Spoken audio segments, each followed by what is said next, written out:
تعلق ہے تو ہم اپنے سلف کی طرف دیکھیں گے کہ کتاب و سنت سے انہوں نے دین کے جو احکامات ہیں، چاہے وہ عقائد سے تعلق رکھتے ہوں جنہیں ہم کہتے ہیں اصول، اور چاہے وہ فروع سے تعلق رکھتے ہوں جیسے فقہی احکام و مسائل ہیں یا فروعی اختلافات ہیں، اس میں ہم سلف کی طرف دیکھیں گے۔ اس میں کوئی نئی چیز ایڈ نہیں ہونی، نہ کوئی چیز انوینٹ ہونی ہے، وہ شریعت مکمل ہو چکی ہے۔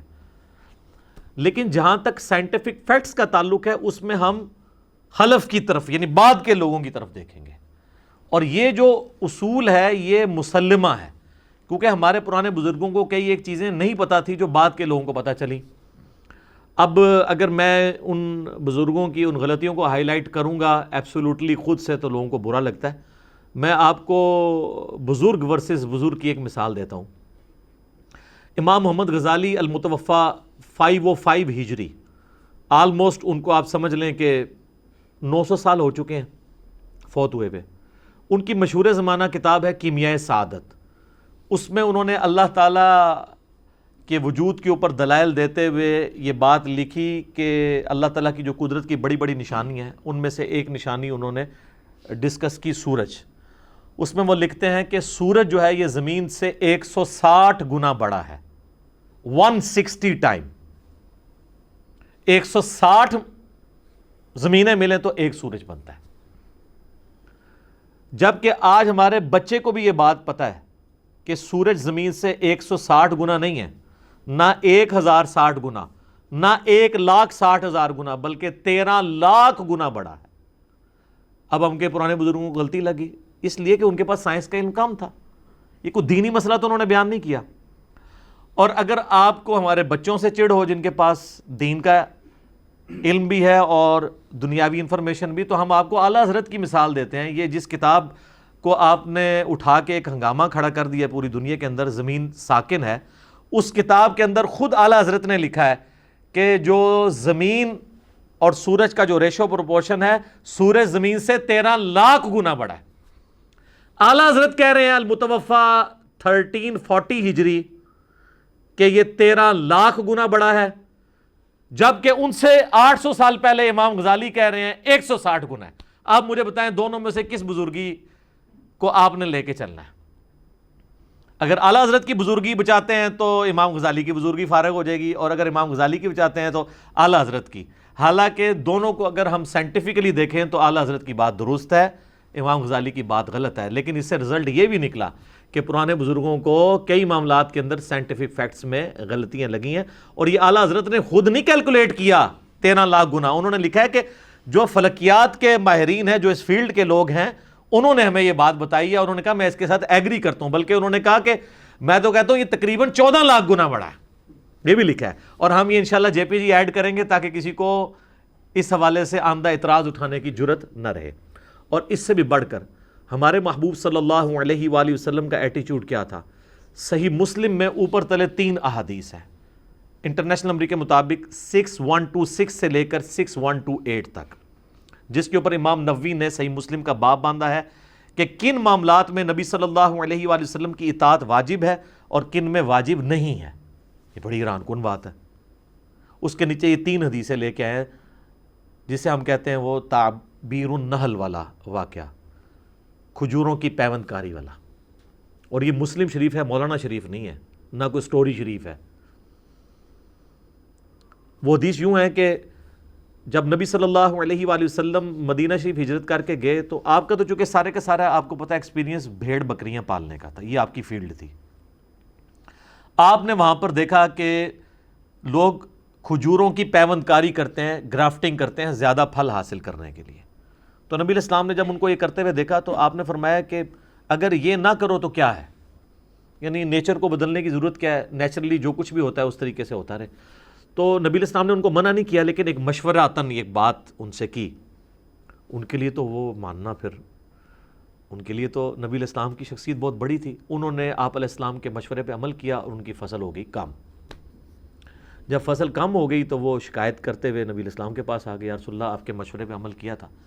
تو آپ علیہ السلام نے فرمایا کہ جب کبھی میں تمہیں کسی دینی معاملے میں اللہ کے ریفرنس سے کوئی بات بتاؤں تو اس پہ عمل کرنا تم پہ ضروری ہے، لیکن جب کوئی میں اپنی رائے سے تمہارے دنیاوی کسی معاملے میں تمہیں مشورہ دوں تو وَأَنْتُمْ أَعْلَمُ بِأَمْرِ دُنْيَاكُمْ، تم دنیا کے کام کو، اپنے دنیا کے کام کو مجھ سے بہتر جانتے ہو، کیونکہ نبی علیہ السلام کا تو کھجوروں میں ایکسپیرینس نہیں تھا.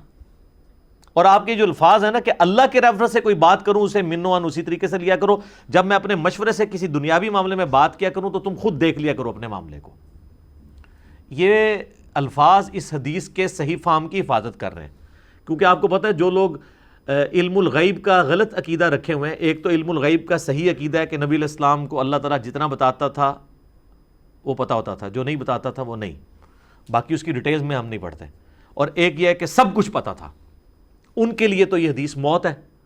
تو انہوں نے آگے سے خود سے جوڑا ہوا ہے کہ وہ اصل میں نا پہلے سال تو فصل کم ہو گئی تھی، اگر وہ ایسے کرتے رہتے نا تو فصل خود بخود زیادہ ہو جانی تھی. سر یہ تو اسٹیبلش فیکٹ ہے کہ گرافٹنگ سے بہتری آتی ہے.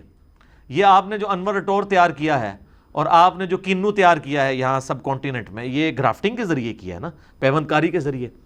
تو میرے بھائی اس میں واضح الفاظ ہیں کہ آپ علیہ السلام فرمایا کہ جب میں اللہ کے ریفرنس سے بات کروں تو لے لیا کرو، اور جب میں اپنی کوئی ذاتی بات کرتا ہوں تمہارے دنیاوی کسی معاملے میں تو تمہیں بہتر پتہ ہے اپنے معاملات کو، تمہارا ایکسپیرینس زیادہ ہے اس فیلڈ کے اندر. اور اس سے بڑھ کر امام نووی نے جب امام مسلم کی اس حدیث پہ باب باندھا ہے، کیونکہ امام مسلم نے باب نہیں باندھے تھے، آج دنیا میں جو مسلم شریف میں باب آپ کو نظر آ رہے ہیں وہ امام مسلم کے نہیں، امام نووی کے ہیں. تو انہوں نے بھی اس کے اوپر ہیڈنگ بنائی ہے کہ کن معاملات میں نبی علیہ السلام کی اطاعت واجب ہے اور کس میں نہیں ہے. تو امام نووی نے بھی وہی فارم لیا ہے جو اس حدیث میں سے نکلتا ہے. تو یہ میں بتا رہا ہوں، یہ کہانی کرواتے ہیں. تو اب مجھے بتائیں نبی علیہ السلام جب اپنے بارے میں یہ بات کر رہے ہیں تو کتنے انصاف پسندی ہے کہ آپ علیہ السلام ہماری ہدایت کے امام ہیں. آپ علیہ السلام ہمیں ایٹم بم بنانے کا طریقہ بتانے کے لیے دنیا میں نہیں آئے ہیں. آپ علیہ السلام دنیا میں آئے ہیں اللہ کی شناخت کے لیے، اور یہ کوئی آپ کا عیب نہیں ہے. ڈاکٹر اقبال شاعر تھے، ان کی خوبی تھی، لیکن نبی علیہ السلام کو شاعر ماننا آپ کا عیب ہے. وما علمناہ الشعر وما ينبغی لہ، ہم نے اس نبی کو شعر کہنا نہیں سکھایا، نہ ان کی شان کے لائق ہے. تو آپ تو شعروں پہ جھومتے ہیں، نبی علیہ السلام شعر نہیں کہہ سکتے تھے، اور اللہ نے کہا ان کی شان کے شان بھی نہیں، کیونکہ وہ ہدایت کے امام بنا کے بھیجے گئے ہیں. تو ان باتوں کو سمجھنے کی ضرورت ہے. ادروائز ایک عام مسلمان جو تھوڑا پڑھ لکھ جاتا ہے، چونکہ میں میکینیکل انجینئر ہوں اور پریکٹیکل فیلڈ کے اندر ہوں، ساتھ دین کے حوالے سے بھی ڈسکشن کرتا ہوں، تو مجھے پتہ ہے کہ ایک عام آدمی کیا سوچتا ہے، پڑھا لکھا آدمی، تو وہ بھی پریشان ہو جاتا ہے. تو میں پھر وہی بات ریپیٹ کروں گا کہ آپ نے قرآن حکیم کو ایز اے لٹریچر کی بک لینا ہے، اور قرآن پاک جن آبزرویشنز کی بات کرتا ہے وہ ہیں جو ایک کامن آدمی آبزرو کرتا ہے. ایک کامن آدمی جو دیکھ کے سمجھتا ہے نا، وہ اس کی ڈیٹیلز میں سوائے چند چیزوں کے باقی چیزوں میں بات قرآن نہیں کرتا، کیونکہ قرآن انسانی نفسیات کے ساتھ ڈیل کر رہا ہے. ورنہ تو پھر اگر قرآن آج کے دور کی ایک ایک نٹی گریٹی بیان کرتا تو مجھے بتائیں 100 سال کو نکال کے پچھلے 1300 سال کے لوگوں کے لیے قرآن میں کیا انٹرسٹ ہوتا ہے. وہ کہتے ہیں کس قسم کی باتیں کر رہے ہیں. آج مولویوں کو ہم بیسک سائنس بتاتے ہیں نا، وہ پریشان ہو جاتے ہیں. ہم انہیں کہتے ہیں یہ first law of thermo dynamics ہے، وہ کہتے ہیں. ہم کہتے ہیں یہ انٹروپی ہے، وہ کہتے ہیں انٹروپی کیا ہوتی ہے. ایوولوشن کے ان کو اسپیلنگ بھی نہیں آتے، تو ان کو کیسے یہ چیزیں پتہ چلیں گی. ٹھیک ہے، ڈارون کا رد تو تب کریں گے جب ان کو ایوولوشن کے اسپیلنگ بھی آتے ہوں گے، پھر وہ بتائیں گے کہ بھی ڈارون نے جو گمراہی پھیلائی ہے وہ کیا ہے، اسلام کیا بات کرتا ہے. جن کو پتہ ہی نہیں یہ باتیں وہ کیسے کر سکتے ہیں. اب آ جائیں وہ اعلیٰ حضرت کی اس مشہور زمانہ کتاب زمین ساکن ہے، جو 1920 میں انہوں نے لکھی، اور آج بریلوی علماء اس کا دفاع کر کے امت کو یہ بتا رہے ہیں کہ اگر آپ نے زمین کو ساکن نہ مانا تو آپ قرآن کے خلاف ہو جائیں گے. اور صرف بریلوی اس میں سنگل آؤٹ نہیں ہے، دیوبندیوں کا بھی یہی عقیدہ ہے. یہی عقیدہ جو ہے وہ اہل حدیث کا بھی ہے. اہل حدیث کے سلفی سعودی عرب کے علماء کے باقاعدہ فتوے ریٹن میں چھپے ہوئے ہیں، ان کی تقریریں رکھی ہوئی ہیں یوٹیوب کے اوپر، کہ جس میں وہ بتا رہے ہیں کہ بھی زمین ساکن ہے، قرآن یہی بتاتا ہے. تو ان کے جو مین دلائل ہیں نا وہ میں ڈسکس کرتا ہوں، جس کے اوپر پوری کتاب کھڑی ہے، تو آپ کو سمجھ آ جائے گا کہ انہوں نے غلطی کہاں پر کھائی ہے. انہوں نے عقلی دلائل بھی دیے ہیں، نقلی دلائل بھی دیے ہیں. یعنی نقلی دلائل سے مراد قرآن و سنت کی نقل سے جو آئے ہیں. یہ پنجابی والی نقل نہیں ہے کی، پھر کہنا ہے گستاخی ہو گئی ہے. تو یہ نقل دوسری ہے، جو نقل ہوئے ہیں دلائل.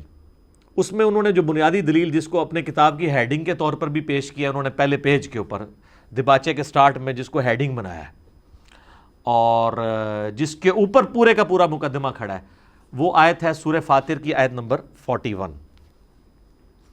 اعوذ باللہ من الشیطان الرجیم، یہ پارہ نمبر 22 کے اندر سورہ فاطر ہے، آلموسٹ اس کے اینڈ پہ جا کے آتی ہے.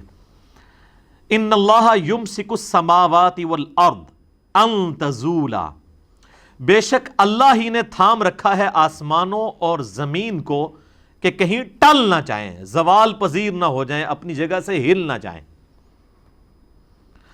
وَلَا إِن زَالَتَا إِنْ أَمْسَكَهُمَا مِنْ أَحَدٍ مِّن بَعْدِهِ، اور اگر یہ اپنی اس جگہ سے ہل جائیں تو کوئی ایک بھی ایسا نہیں ہے کہ جو ان کو تھام سکے اس کے بعد اپنی پوزیشن پہ واپس لا سکے. إِنَّهُ كَانَ حَلِيمًا غَفُورًا، بے شک وہ یعنی اللہ بردبار ہے اور معاف کرنے والا ہے. یعنی وہ اس کی بردباری ہے، شرک ہوتے دیکھ رہا ہے، اور حلم ہے اس کے اندر، وہ ڈھیل دیتا ہے کہ شاید لوگ اس کی طرف پلٹ آئیں. وہ کہتے ہیں یہ جو الفاظ ہیں نا یمسکو، اس سے مراد ہے کہ اللہ تعالیٰ نے ان کو ایک جگہ روکا ہوا ہے. اس کا مطلب بالکل یہ نہیں ہے. اگر آپ یہ مطلب نکالنا شروع کریں گے تو پھر آپ کے لیے پرابلم کھڑی ہو جائے گی. سورۃ الملک تو سارے ہی پڑھتے ہیں نا جی رات کو سونے سے پہلے، یہ تو ہمارے وظائف میں سے ہے نا. سورۃ الملک میں ایک آیت آتی ہے پرندوں کے حوالے سے،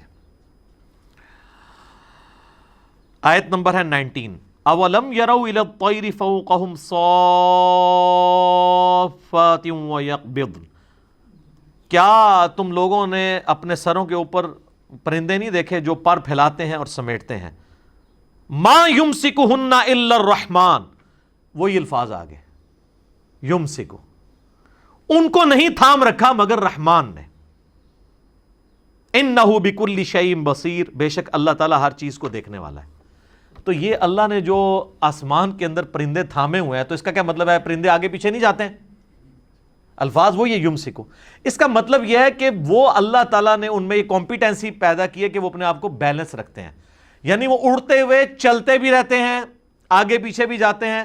وہ جو فورس آف بوئنسی ہے، جو ہوا کی قوت اچھال ہے، جس کی وجہ سے ہوائی جہاز اور پرندے ہواؤں میں اڑتے ہیں اور سمندروں کے اندر بحری جہاز تیرتے ہیں، قوت اچھال جسے ارشمیدس پرنسپل کے تحت جس کو وہ کیلکولیٹ کیا جاتا ہے، وہ قوت اچھال اللہ نے رکھی ہوئی ہے. تو یہاں پہ یمسکو کا ترجمہ کوئی یہ کرے گا کہ پرندے ایک جگہ ہی رکے ہوئے ہیں. اس میں تو الفاظ ہیں کہ پر پھیلاتے بھی ہیں، اکٹھے بھی کرتے ہیں. اگر صرف پھیلانے کا ہوتا نا تو یہ کہتے ہیں دیکھو بعض کا اینڈ کھلوتے بھی رہنے نا. لیکن جب وہ پھیلا رہے اور کٹھے کر رہے ہوتے ہیں اس میں کھڑے نہیں ہوئے ہوتے، آگے جا رہے ہوتے ہیں. جس طرح ٹرین ہے، ٹرین کو اپنے اس محور میں رکھنے کے لیے دو پٹریاں ہیں اور اس میں ان کے جو پہیے ہیں اس کا ایکسٹینڈڈ پورشن ہے، اور اگر سپیڈ سے وہ کسی کارنر سے گزرے گول دائرے سے تو وہ بعض کا سینٹریفیوگل فورس اتنی ہو جاتی ہے کہ وہ پٹری سے ہی اتر جاتی ہے. تو ہم یہ کہہ سکتے ہیں کہ پٹری نے ٹرین کو اپنی جگہ پہ رکھا ہوا ہے. اس کا یہ مطلب نہیں ہے کہ ٹرین ایک جگہ پہ رکی ہوئی ہے، بلکہ اسی طریقے سے اللہ تعالیٰ فرماتا ہے ہم نے اسے بیلنس کیا ہوا ہے کہ اپنی جگہ سے، یعنی جس محور پہ ہم نے اسے سیٹ کر دیا. وہ 23.5 کا اینگل ہے نارتھ کے ساتھ، اور نارتھ سے دیکھیں تو اینٹی کلاک وائز مغرب سے مشرق کی طرف گھومتی ہے زمین. یہ دو بڑی موشنز ہیں نا زمین کی. ایک زمین اپنے محور کے گرد گھومتی ہے ہر سیکنڈ میں ½ کلومیٹر، اور بیک وقت وہ ریوالو بھی کر رہی ہوتی ہے سورج کے اراؤنڈ. وہ ایک سیکنڈ میں 30 کلومیٹر ہے جی. اور ایک تیسری موشن ہے جو آپ امیجن بھی نہیں کر سکتے، وہ پورا نظام شمسی انکلوڈنگ زمین اور تمام سیٹلائٹس سورج کے سمیت 200 کلومیٹرز ایک سیکنڈ میں ٹریول کر رہے ہیں. پتہ نہیں کتنے چاہ رہے ہیں جناب، ایڈی وڈی کائنات ہے اللہ دی. 200 کلومیٹر ایک سیکنڈ میں. اس پہ آپ کے عقلی سوالات بھی آئیں گے، میں اس کو بعد میں ڈیل کرتا ہوں کہ ہمیں پتہ کیوں نہیں چل رہا. میں دسنا جناب، کسی سائنٹسٹ کو بہو گے تو تم دسے گا نا کہ یہ پیچھے کی سائنس ہے.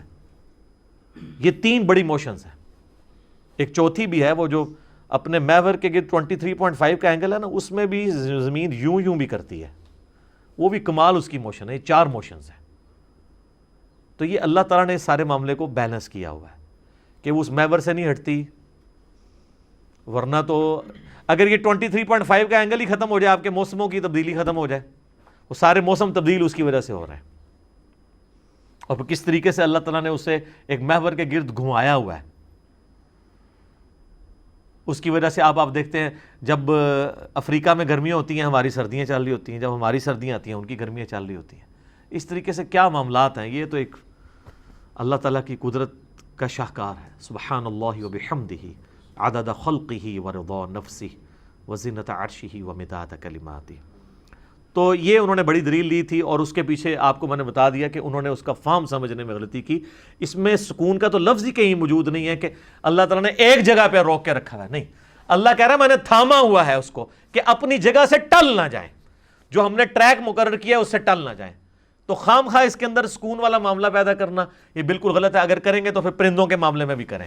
یہ میں نے اینٹی وینم پھکی والا الزامی جواب بھی دے دیا ہے کہ سیم وہی یمسکو کا لفظ جو ہے وہ پرندوں کے لیے بھی استعمال ہوا ہے. اب مجھے بتائیں، یہ علماء کو جواب کوئی سائنٹسٹ نہیں دے سکتا، اور سائنٹسٹ کو قرآن کو مولوی نہیں سمجھا سکتا. یہ مشکل کام ہے. اچھا جی، یہ تو ہوگی ان کی بڑی دلیل جس کے اوپر وہ کھڑے ہوئے تھے. اچھا، لیکن یہاں پہ میں ایک جان کے مان پاؤں تو ایک چیز عرض کروں کہ اعلیٰ حضرت نے جو یہ عقیدہ لکھا نا زمین ساکن ہے میں، کہ اللہ تعالیٰ نے زمین و آسمان کو تھام رکھا ہے، کاش ان کا یہ عقیدہ اپنے ملفوظات کے اندر بھی ہوتا. ملفوظات کی آپ پہلی جلد نکالیں، اس کے اینڈ پہ آپ چلے جائیں، دنیا سے جہاں بھی آپ ملفوظات اعلیٰ حضرت اٹھا لیں. اگر کوئی اعلیٰ حضرت کی اپنی ویب سائٹ اعلیٰ حضرت.net جو بریلی کی ہے اس کو کھول لیں، وہ جو ملفوظات کا پہلا حصہ ہے نا اس کے آخر میں چلے جائیں، 5th لاسٹ کوسچن ہے، آخر سے 5ویں نمبر پہ، کہ ان سے پوچھا گیا کہ حضور غوث کیا ہر زمانے میں ہوتا ہے؟ تو کہتے ہیں اگر غوث نہ ہو تو زمین و آسمان قائم ہی نہیں رہ سکتے. تو اب ہم اعلیٰ حضرت سے پوچھتے ہیں کہ آپ سائنٹسٹ کو تو کرٹیسائز کر رہے ہیں، آپ کو کون پوچھے گا اور آپ کے ماننے والوں کو کہ قرآن میں سورہ فاطر آیت نمبر 41 میں آیا کہ اللہ نے زمین و آسمان تھام رکھے ہیں. زمین و آسمان اللہ تعالیٰ ہمارا ہے کہ اگر ان کو نہ تھامیں اور یہ اگر ٹل جائیں تو کوئی ایک بھی نہیں ان کو سنبھال سکتا. تو آپ کس طرح کہہ رہے ہیں کہ غوث نے زمین و آسمان کو تھاما ہوا ہے؟ تو اب ہم قرآن کا عقیدہ مانیں یا آپ کا وہ، یا بلکہ ہمیں کہنا چاہیے ہم قرآن سے آپ کا وہ عقیدہ مانیں جو آپ نے زمین ساکن ہے میں لکھا ہے، یا آپ کا وہ عقیدہ مانیں جو آپ نے ملفوظات اعلیٰ حضرت میں لکھا ہے. اور یہ نہ کہیے گا، یہ بعض لوگ اس سے جان چھڑاتے ہیں، وہ کہتے ہیں جی ملفوظات تو ان کے بیٹے نے جمع کیے ہیں، تو بیٹا تو ان کا غوث وقت تھا، تو اس کا مطلب ہے وہ گمراہی وہ مفتی اعظم ہند پھیلا کے گئے ہیں. مصطفیٰ رضا خان نوری جنہوں نے وہ نعت لکھی ہے نا، تو شمع رسالت ہے عالم تیرا پروانہ، ان کا چھوٹا بیٹا تھا. وہ کہتے ہیں انہوں نے جمع کیے ہیں تو اعلیٰ حضرت پہ نہ تھوپیں. سر یہاں یہ بھی آپ کا لیم ایکسکیوز نہیں مانا جائے گا، کیونکہ مزے کی بات آپ کو بتاؤں، جو پہلا حصہ ہے نا ملفوظات کا، وہ اعلیٰ حضرت نے لفظ بلفظ خود پڑھا ہوا ہے. یہ شباشی والی عبارت سے تو جان چھڑا سکتے ہیں کہ وہ بعد میں آئی ہے، بیٹے نے ڈال دی، انہوں نے نہیں کہی ہوگی. پہلے حصے کے اینڈ پہ اعلیٰ حضرت نے ایک ربائی لکھی ہے اس ملفوظات کی شان میں، کیونکہ شاعر تو بہت بڑے تھے نا، تو انہوں نے اپنے ملفوظات کی شان میں کہ میرے بیٹے نے جمع کیے ہیں، اس کو اردو میں انہوں نے پوری ربائی لکھی ہے. یعنی پہلا حصہ اعلیٰ حضرت نے خود پڑھا ہوا ہے. تو اعلیٰ حضرت نے یہ پڑھی ہوئی ہے بات. ویسے بھی آپ کو کتاب پڑھے نا، شروع اور آخر کے صفحے تو بندہ ویسے ہی پڑھتا ہے، انہوں نے پڑھا ہوا ہے کہ اس میں کیا عقیدہ انہوں نے بتایا، اور ویسے ہی ان کا عقیدہ ہے، ظاہر ہے، تو پیش کرتے ہیں. تو جب ہم یہ بات کہتے ہیں کہ قرآن میں تو یہ عقیدہ لکھا ہے کہ اللہ نے تھاما ہوا ہے، اور آپ کہہ رہے ہیں غوث، تو کہتے ہیں غوثوں کی نافرمانی کر رہے ہیں، ان کی گستاخی کر رہے ہیں. تو یہ گستاخی تو اعلیٰ حضرت خود کر کے گئے ہیں. اب یہ باتیں تو میں نہیں کرنی تھی نا. زمین ساکن ہے میں آپ کو صحیح عقیدہ بھی بتانا ہے کہ اللہ نے زمین کو تھاما ہوا ہے، آسمان کو تھاما ہوا ہے. اچھا جی، دوسری بڑی دلیل جو انہوں نے 3 آیات قرآن سے لی ہیں اور اس کے اوپر پورا مقدمہ انہوں نے کھڑا کیا ہے، باقی سب کی سب چیزیں اس کے اندر شامل ہیں. سورۃ البقرہ کی آیت نمبر 22، الذی جعل لکم الارض فراشا، وہی اللہ وہ ہستی ہے جس نے زمین کو تمہارے لیے فرش بچھونا بنایا. سورہ الزخرف آیت نمبر 10، الذی جعل لکم الارض مہدا، وہ اللہ ہے جس نے زمین کو تمہارے لیے گود بنایا. ظاہر انسان مرتا ہے اسی کے اندر دفن ہو جاتا ہے، یہ اسی لیے دھرتی ماں کا لفظ ہر چیز اس کے اندر سموئی جاتی ہے، ایک گہوارہ بنا دیا. اور سورۃ المؤمن جسے سورہ غافر بھی کہتے ہیں، آیت نمبر 64، الذی جعل لکم الارض قرارا، اللہ تعالیٰ نے اس زمین کو قرار کی جگہ، رہنے کی جگہ بنایا. وہ کہتے ہیں جی یہ فراشا کے الفاظ آئے ہیں، فراشن، قرارن اور مہدن، اور وقف کریں گے تو مہدا، فراشا اور قرارا بن جائے گا. یہ میں علماء کے لیے بات کر رہا ہوں. تو وہ کہتے ہیں اس سے یہ ثابت ہوا کہ زمین فلیٹ بھی ہے کیونکہ اللہ نے اس کو بچھونا بنایا اور سٹیبل بھی ہے. سر اس کا یہ مطلب نہیں ہے, یہ قرآن میں کہاں لکھا ہوا ہے کہ زمین فلیٹ ہے؟ کہیں بھی نہیں لکھا. فرش بنانے کا تو یہ مطلب ہی نہیں ہے. فرش بنانے کا مطلب ہے اسے رہنے کے قابل بنایا ہے. یہ آج ہمیں سائنٹسٹ بتاتے ہیں کہ ملینز آف ارتھ کوئکس ہر سال آتے ہیں, بلکہ کیلکولیشن یہ ہے جو پریسائز ہے کہ ہر سیکنڈ میں زمین میں 2 زلزلے آتے ہیں جن کا ایمپلیٹیوڈ کم ہوتا ہے, اگر وہ زیادہ ہو تو زمین برباد ہو جائے. ہر سیکنڈ میں 2 زلزلے, ملینز آف ارتھ کوئکس ہر سال آتے ہیں. تو ان ارتھ کوئکس کے ایمپلیٹیوڈ کو نہ بڑھنے دینا, اس کے باوجود ہمیں سٹیبل رکھنا, اور زمین کی اتنی بڑی بڑی 3 موشنز کے باوجود سٹیبل رہنا, یہ اللہ تعالیٰ نے اسے قرار کی جگہ بنایا ہے اور یہ فراش بنایا ہے. اس کا یہ مطلب نہیں ہے کہ ارتھ فلیٹ ہے. اور سر یہ تو کبھی بھی کسی کا عقیدہ نہیں تھا ارتھ فلیٹ ہے. چاند گول نہیں دیکھتے تھے, شروع سے گول نظر آ رہا ہے, فلیٹ تو کسی کو نظر آتا, اور پھر وہ آپ کو مختلف اوقات میں اس کے جو دھبے ہیں مختلف نظر آتے ہیں. تو اس سے پرانے زمانے کو بھی میں لوگوں کو پتا تھا کہ یہ جو چاند ہے یہ سفیریکل ہے. سورج کی طرف تو آپ غور سے نہیں دیکھ سکتے, چاند کے دھبوں کو تو آپ یوں کرتے ہوئے دیکھ سکتے ہیں, تو پتا تھا یہ سفیریکل ہے.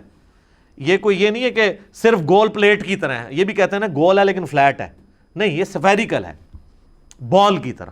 یہ سب کو پتا تھا, ہمارے پرانے سائنٹسٹ بھی تھے, ان کو یہ باتیں پتا تھی. تو ان آیات کا انہوں نے بالکل غلط مطلب لیا, یہ مطلب ہمیں سائنٹسٹ بتاتے ہیں. اور سر اسی طریقے سے قرآن حکیم میں جو آیا کہ ہم نے پہاڑوں کو میخیں بنایا ہے کہ زمین ڈولے نا, تو وہ زمین کو بیلنس کرنے کے لیے ڈائنامک بیلنسنگ ہے اس کی. جیسے آپ کبھی ویل کی بیلنسنگ کرواتے ہیں تو ویٹ ایڈ کرتے ہیں, کوئی چیز گھوم رہی ہو نا تو اس میں بہت تیزی سے ارتعاش پیدا ہوتا ہے, اگر ذرا سی بھی وہ امبیلنس ہو تو وہ بیلنس کرتے ہیں ویٹ ایڈ کر کے. تو زمین پہ یہ ویٹس مختلف جگہ پہ اللہ تعالیٰ نے ایڈ کیے ہیں پہاڑوں کی شکل میں. اس کی ڈائنامک بیلنسنگ ہے, نہ کہ اسٹیٹک بیلنسنگ. تو یہ ہمیں سائنٹسٹ بتائیں گے, ظاہر جیولوجی کی فیلڈ کا مسئلہ ہے نا, یہ وہی لوگ بتائیں گے. یہ وہی لوگ بتائیں گے کہ جنہوں نے محنت کر کے آپ کے ہاتھ میں اسمارٹ فون دے دیے ہیں جس پہ آپ یوں یوں کرتے ہیں, اپنی تقریریں دیکھ کے خوش ہوتے ہیں. یہ کسی حافظہ اللہ یا دامت برکاتم عالیہ رحمۃ اللہ علیہ کا تو بنایا ہوا نہیں ہے نا, انہوں نے ثابت کر دیا. اور سر زمین کا گول ہونا, اس کی موومنٹ کو تو آپ فزیکلی آبزرو کر لیا گیا سیٹلائٹ میں جا کے. اس کے امیجز آتے ہیں, ویڈیوز بھی آتی ہیں. اور سیٹلائٹ صرف کافروں کے چھوڑے ہوئے نہیں, پاکستان کا بھی 80s میں ایک سیٹلائٹ گیا ہوا ہے. دنیا میں کتنے مسلمان ممالک ہیں جن کے سیٹلائٹ اس وقت فضا کے اندر موجود ہیں, جو زمین کو گھومتا ہوا, جس میں سے آپ دیکھ سکتے ہیں اس کا گول ہونا بھی, اور لائیو ویڈیوز پڑی ہوئی ہیں. بلکہ میں آپ کو بتاؤں, میرا خود بھی تعلق ایک ایسے ادارے کے ساتھ ہے جہاں پہ ڈیفنس کا کام ہوتا ہے. میں نے فزیکلی, یعنی آپ میرے اوپر تو اس اعتبار سے اعتبار کر لیں کہ جو ہمارے جو میزائل سسٹم کا معاملہ ہے, اس کے اوپر بھی باقاعدہ جو پاکستان کے میزائل چھوڑے جاتے ہیں تو ان کے اوپر کیمرے فٹ کیے ہوتے ہیں, اور ریئل ٹائم ڈیٹا نیچے ویڈیو میں ہم آبزرو کر رہے ہوتے ہیں. اور ہمارے کئی میزائل جو ہیں وہ کتنے کلومیٹر اوپر تک جاتے ہیں, 50 کلومیٹر اوپر تک زمین سے. اب ایک میزائل اگر 50 کلومیٹر زمین سے اوپر گیا ہوا ہے, آپ کے ہوائی جہاز وغیرہ تو یہ 10 کلومیٹر سے زیادہ اوپر نہیں جاتے جو بوئنگ اور ایئر بس کے ہیں, لیکن میزائل چونکہ وہ ریئر ایٹماسفیئر میں چلا جاتا ہے, جہاں آلموسٹ آپ سمجھ لیں کہ زمین کی وہ ایٹماسفیئر کی ڈینسٹی بہت کم ہوتی ہے. تو یقین کریں وہ اڑنے سے لے کر اس کے گرنے تک کی پوری ویڈیو لائیو آ رہی ہوتی ہے. تو میں نے وہ ویڈیو کئی بار دیکھی ہے. جیسے ہی وہ وہاں سے لانچ کرتا ہے, وہ جیسے ہی وہ ہائٹ پہ جانا شروع کرتا ہے نا, تو کرتے کرتے زمین آہستہ آہستہ گول ہونی نظر آتی ہے, پوری کرویچر گول کی گول نظر آتی ہے, کوئی فلیٹ نہیں ہے زمین. یہ تو مسلمانوں نے آبزرو کیا ہوا ہے, اور سیٹلائٹ جو ہیں وہ پوری دنیا کے اندر موجود ہیں. تو یہ تو وہ منظر ہے جو میں نے ریئل ٹائم دیکھا ہوا ہے. اگر آپ کہیں گے یوٹیوب کے اوپر جعلی ویڈیوز ہیں, تو جعلی ویڈیو نہیں ہے. ٹرکی کا بھی سیٹلائٹ ہے, پاکستان کا سیٹلائٹ ہے, اور کئی اسلامی ملک ہیں جن کے سیٹلائٹ جو ہے موجود ہیں, جن کے اندر سے ریئل ٹائم آپ کو دیکھ سکتے ہیں. آپ کے زمین موو بھی کر رہی ہے اور زمین جو ہے وہ گول بھی ہے. لہٰذا اب یہ اس معاملے میں کوئی وہم نہیں رہ گیا. اور یہ پوری دنیا کے جو ٹی وی چینلز کا سلسلہ ہے انہی سیٹلائٹ کے اوپر چل رہا ہے. آپ کے موبائل فونز کا سارا سلسلہ یہ آپ سارے مانے ہوئے ہیں. یہ کس کے اوپر چل رہا ہے؟ پوری دنیا کا جو نیویگیشن کا سسٹم ہے ایروپلینز کا, وہ سارے کا سارا اس کے اوپر چل رہا ہے. ہوائی جہاز جو ڈیٹا لے رہا ہے اپنی سمت کا وہ سیٹلائٹ سے لے رہا ہے، تو فزیکلی انہوں نے سب کچھ کر کے بتا دیا، لہٰذا اب اس کا انکار آج کے دور میں تو ناممکن ہے۔ اب رہا وہ عقلی دلائل جس کے اوپر یہ بات کرتے ہیں کہ جی زمین اگر ہر سیکنڈ میں 30 کلومیٹر جو ہے وہ سورج کے گرد گھوم رہی ہے، جس کی وجہ سے 365 دنوں میں یہ سال مکمل ہوتا ہے، اور ہر سیکنڈ میں آدھا کلومیٹر اپنے محور کے گرد گھوم رہی ہے، جس کی وجہ سے 24 گھنٹے کے اندر ہمارا یہ دن رات کا سلسلہ مکمل ہوتا ہے، اور پھر پورا نظام شمسی 200 کلومیٹر پر سیکنڈ کی رفتار سے سٹار ویگا کی طرف ٹریول کر رہا ہے پچھلے اربوں سال سے، تو ہمیں فیل کیوں نہیں ہوتا؟ یہ وہ کہتے ہیں جی اس کی آپ عقلی دلیل ہمیں دیں، تو ذرا سی چیز پہ بھی آپ بیٹھیں تو فیل ہوتی ہے۔ میرے بھائی یہ ذرا سی چیز تب فیل ہوتی ہے جب یہ کسی ٹائر کے اوپر کسی زمین پہ ناموار چیز پہ چل رہی ہو۔ آپ ہوائی جہاز کا کبھی سفر کریں تو آپ کو نہیں پتہ چلے گا کہ ہوائی جہاز اڑ رہا ہے ایک جگہ پہ کھڑا ہوا ہے، حالانکہ وہ آلموسٹ یہ جو بوئنگ 747 ہے اور ایئر بس A380 ہے نا، یہ 1000 کلومیٹر پر آور کی رفتار تک پہنچ جاتے ہیں، اور آپ کو لگا ہوتا ہے ایک ہی جگہ ہے، کیونکہ ایئر کی ریزسٹنس بہت کم ہوتی ہے ایز کمپیئر ٹو زمین کے، تو فیل نہیں ہو رہی ہوتی۔ تو یہ ساری بات فیلنگ کی ہے، اس کی وجہ سے اس کے اندر یہ بھی نہیں ہوتا کہ کھانا جو ہے وہ کوئی لا کے رکھے تو 1000 کلومیٹر دور چلا جائے گا، وہ ادھر ہی پڑا رہے گا، کیونکہ ساری چیزیں اسی رفتار سے ٹریول کر رہی ہیں۔ یہ جناب چیز ہے جو کامن آبزرویشن ہے، لیکن common sense is not so common. یہ صدیوں سے لوگ آبزرو کر رہے تھے، لیکن یہ آئنسٹائن کے دماغ میں اللہ نے بات ڈالی، المتوفا 1956 عیسوی 1956 میں فوت ہوئے ہیں۔ آئنسٹائن جو ہے انسانی ہسٹری کا سب سے بڑا سائنٹسٹ ہے، اس نے سائنس ہی بدل کے رکھ دی ہے۔ لوگ تو نیوٹن کے اوپر کنکلوڈ کر بیٹھے تھے، لیکن اس نے آ کے نئی جہتیں کھولی، اور اس نے بھی کامن آبزرویشن کی کہ یہ آپ جب ریلوے اسٹیشن کے اوپر کھڑے ہوتے ہیں، ٹرین تیزی سے آپ کے پاس سے گزر جاتی ہے، تو ٹرین کے اندر جو بندہ بیٹھا ہے نا، اس سے ٹرین کے باہر جو بندہ کھڑا ہے نا، وہ تیزی سے پیچھے جاتے ہوئے نظر آتا ہے، حالانکہ وہ ایک جگہ پہ کھڑا ہوتا ہے، اور جو باہر والا تو بیچارہ صحیح آبزرو کر رہا ہوتا ہے کہ وہ تو اس کے پاس سے گزر جاتا ہے۔ اس کو آپ مزید آبزرو کر سکتے ہیں، کبھی آپ ریلوے اسٹیشن پہ کھڑے ہو نا، تو آپ کے دائیں یا بائیں کوئی اور ٹرین کھڑی ہوئی ہو، اور اچانک وسل ہو اور ٹرین چلنی شروع ہو، اور آپ کے ساتھ والی ٹرین چل رہی ہو، تو آپ سمجھتے ہیں کہ آپ کی ٹرین چلنا شروع ہو گئی ہے۔ یہ تو آپ نے آبزرو کیا نا۔ وہ جب آپ دوسری طرف دیکھتے ہیں کہتے ہیں نہیں وہ بھی چلتی ہے۔ سر یہ ہے تھیوری آف ریلیٹیوٹی جو آئنسٹائن نے آبزرو کر لی تھی، کہ ہم ریلیٹیو دیکھ رہے ہوتے ہیں چیزوں کو، اس کو دیکھ کے آپ کو لگ رہا تھا کہ آپ چل رہے ہیں، حالانکہ وہ چل رہی تھی، اور ادھر جب آپ نے دیکھا، جب آپ نے ریفرنس چینج کیا تو آپ ایک جگہ پہ کھڑے تھے۔ ٹرین کے اندر جو بندہ بیٹھا ہوا ہے، اس کے ساتھ جو سواری بیٹھی ہے وہ بھی 120 کلومیٹر پر آور کی رفتار سے چل رہی ہے، لیکن اس کو وہ ایک جگہ نظر آ رہی ہے، کیونکہ اس کے اعتبار سے وہ خود بھی جو اتنی رفتار سے موو کر رہا ہے، اس لیے اس کو فیل نہیں ہوتا۔ اب ٹرین کے اندر کوئی اپنا ہاتھ میں ایک ٹینس بال لے کے یوں اچھالے تو اس کے ہاتھ میں واپس آئے گا۔ آپ کی بات اگر وہ والی مان لیجیے تو اچھالتے ہی اس کو 100 کلومیٹر پیچھے چلا جانا چاہیے، نہیں، اس لیے کہ وہ آلریڈی اس پورے سسٹم کے ساتھ موو کر رہا ہے۔ اسی طریقے سے یہ پورا نظام شمسی ہے، زمین ہر چیز کو اپنے ساتھ لے کے موو کر رہی ہے۔ تو اب آپ کو جو سعودی مفتی نے ایک اعتراض کیا نا، اس نے کہیں لیکچر دیا ہے اور وہ گوگل پہ خوب مذاق اڑایا ہوا ہے سائنٹسٹ نے۔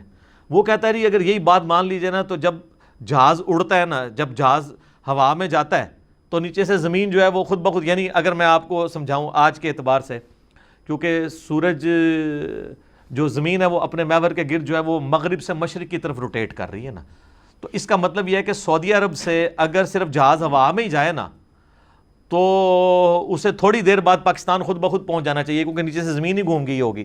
تو وہ کہتا ہے جب یہ ہوا میں جاتا ہے نیچے سے زمین پوری گھوم کے ہم امریکہ خود بخود کیوں نہیں پہنچ جاتے ہیں؟ تو اس کا جواب یہ ہے میرے بھائی کہ زمین صرف خود نہیں موو کر رہی، ایٹماسفیئر جو زمین کے اوپر ہے، جس میں سے پہلے 50 کلومیٹر جو ہیں وہ ڈینس ایئر کے ہیں، یہ پورا ایٹماسفیئر زمین کے ساتھ موو کر رہا ہے۔ جیسا کہ ٹرین میں آپ بیٹھے ہوئے ہیں نا، تو وہ ٹرین میں ہر سواری، ہر چیز آپ کے ساتھ موو کر رہی ہے، آپ کے اعتبار سے وہ سٹیگنیشن ہے، باہر کے اعتبار سے موو کر رہی ہے۔ تو جب جہاز اڑ رہا ہوتا ہے نا،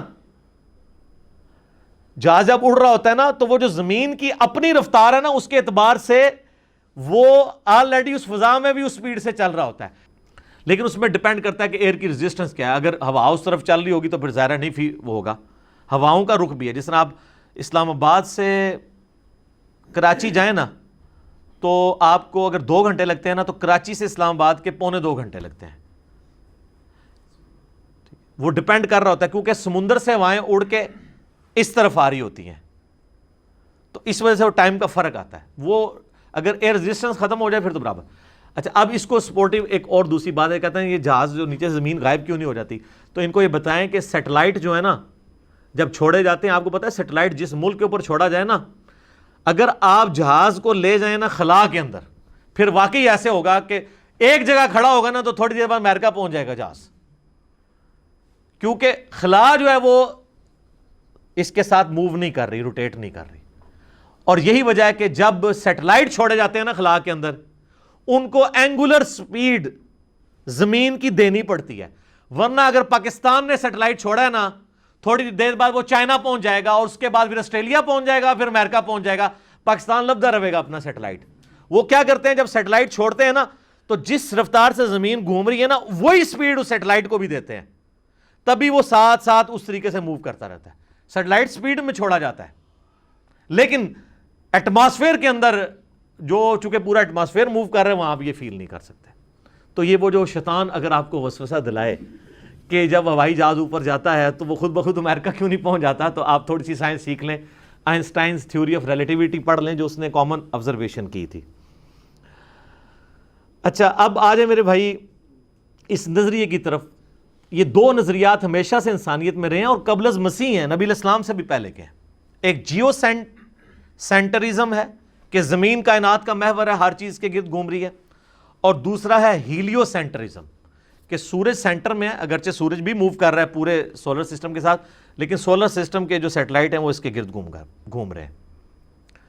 لہٰذا یہ کہنا کہ یہ 1615 کے اندر آ کے گلیلیو نے یہ جو ہے وہ مصیبت انسانیت کو ڈالی, اس سے پہلے کسی کا عقیدہ نہیں تھا, ہمیشہ سے تھا. سر گلیلیو تو ہے 1615 میں اس نے ٹائڈز کے اوپر اپنی کتاب لکھی ہے.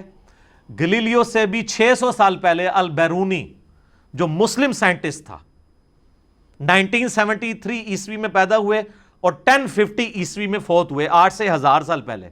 ان کی کتابیں دنیا میں موجود ہیں جس میں انہوں نے زمین کو گول بھی لکھا ہے اور زمین کا سرکمفرنس پورا معلوم کیا ہے انہوں نے, جو سب سے ایکوریٹ سرکمفرنس ہے اتنے لمیٹڈ ریسورسز کے ساتھ, صرف 2% کا ایرر ہے آج کے ساتھ. اس بندے نے اس وقت کیلکولیٹ کیا سمپل میتھمیٹکس کے ذریعے. تو وہ البرونی بھی اس میں لکھتا ہے کہ زمین جو ہے وہ موو کرتی ہے. تو یہ گلیلیو کے کھاتے میں ڈال دیا ہوا ان لوگوں نے. یہ تو مسلم سائنٹسٹ کا بھی یہ نظریہ تھا. گلیلیو کو تو سزائیں بھگتنی پڑی چرچ سے, لیکن پھر اس کے مشن کو آگے لے کے چلا نیوٹن. لیکن البیرونی کو آپ نہیں ثابت کریں گے کہ سلطنت عباسیہ نے کوئی سزا دی ہو کہ تو نے قرآن کے خلاف عقیدہ رکھ لیا.